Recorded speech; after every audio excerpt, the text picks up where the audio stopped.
Hello everyone. Today I will explain about Japan's Startup Visa.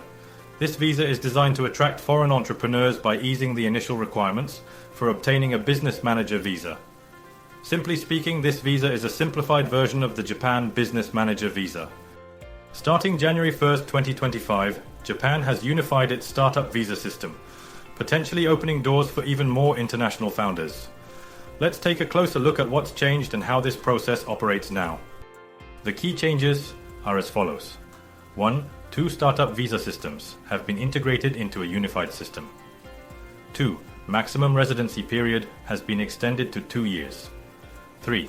The grace period for meeting the requirements for the business manager visa has been extended to 2 years. 4. The new startup visa system does not restrict eligibility to specific industries anymore. Now let's break it down, step by step.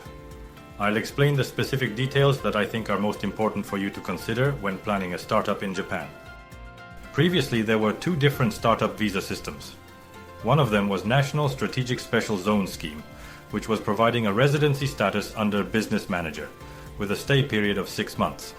Another one was the Ministry of Economy, Trade and Industry Scheme, as it's commonly known as METI Scheme, which was providing a designated activities residency status, allowing for a 1-year stay in Japan. As a result of these revisions, starting in 2025, these separate schemes have been integrated into a single nationwide startup visa system. One more important improvement coming in 2025 is the longer residency period available to startup visa holders. The previous maximum residency period was just 1 year and 6 months. Now the new rules have increased it to 2 years, allowing foreign entrepreneurs additional time to develop their business plans and operations. One other enhancement was about the documentation necessary to obtain a business manager visa. To get a business manager visa, you, as an entrepreneur, typically should meet these requirements.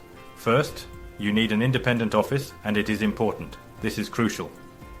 Second, you need to either hire at least 2 full-time employees or have a total capital investment of at least 5 million yen. With the new revision, a preparation time of up to 2 years has been introduced to fulfill these requirements, which allowing entrepreneurs to gradually secure office space and prepare the necessary capital. As of January 1st, 2025, foreign entrepreneurs can apply for the designated activities visa, which allows them to stay for up to 2 years, although it requires renewal every 6 months. Under this new visa system, the scope of eligible business fields has also changed. A key feature of the new startup visa system is that it doesn't restrict applicants to particular industries. However, certain local governments may encourage specific business fields that support their regional policies and industrial development. Therefore, choosing where to start a business in Japan is still a crucial factor for foreign entrepreneurs aiming for success. If you need more guidance, Yuge Immigration Lawyer Office provides expert support for setting up startup businesses in Japan and can help you follow the process step by step. By following these steps and getting help from professionals, you can successfully establish your company in Japan. Thank you for watching.